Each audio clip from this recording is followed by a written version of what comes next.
All right, y'all, PS5 Pro is here. Let's unbox it.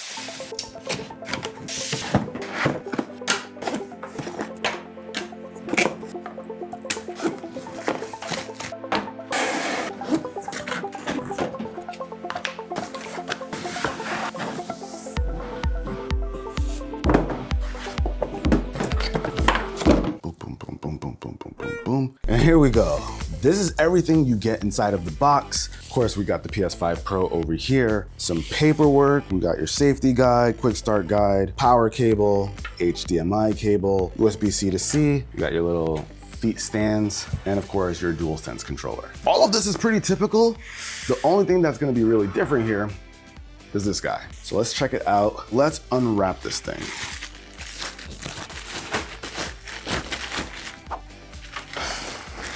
Yeah. That's pretty dope. Now, I've always been a fan of the PS5's look and the aesthetic. One thing I'm noticing here, unlike the PS5 Slim, these are both the same texture. So the plate, the textures match. Thank you, Sony. Wouldn't it have been a weird look if the top was glossy and they had this? And I'm glad they're not doing it on this. Mine wasn't. We got more divider. Maybe, maybe, but no. Now that we can actually touch one, because when we went to go see it in person, we weren't really able to put our hands on it. We just got to glance at it real hard. Now we can look at it, take this thing apart, not take it apart, but like take off the plates. And actually, are these actual vents? I'm not seeing any vents. This is just for the aesthetic, and that's okay. It looks cool though. It gives it a more aggressive look though, right? Like it needs grills or something, but clearly it does not. That grill is attached to the bottom. This looks like an additional piece that's just like added on. I don't know how well you guys will be able to pick it up. You see that? Yeah. Right in between it, it's just kind of So you cannot take it off. Oh, no. Oh. No, you don't want to take it off. Because I was thinking that you might be able to add, RGB on the strip. Oh, yeah, that'd be kind of dope, but not here. Nonetheless though, I do like the look. It looks a little bit more aggressive, but they did change it a little bit. This is taller than the PS5 Slim. Let's actually pull them out and compare it to the other ones. So here are all the PS5s next to the PS5 Pro. We've got the digital original PS5, the PS5 Slim. This one does have the disk drive though. And then we have the PS5 Pro. Okay, so it's super slightly shorter than the original PS5. Definitely taller than the Slim, but the back, you can see, has gotten a bit thicker up top. So it's a little thicker on this side, a little bit more fleshed out. But it's not as long as the original PS5. It's about as long as the PS5 Slim.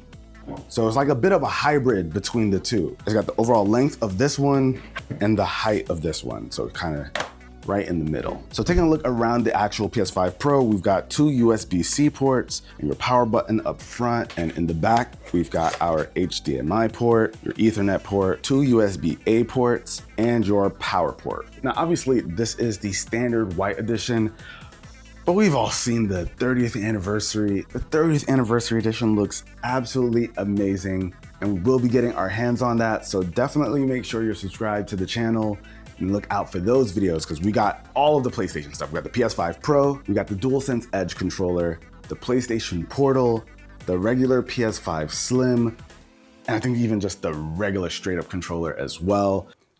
Don't ask me how much I paid for it, because Sony's website was killing us. PlayStation's unavailable. That's our stuff. Damn. Hold on, can I still do this? I don't even. That's messed up. So definitely make sure you're subscribed to the channel. But we got some things on the site, so I'm not too mad. Yes, I am actually.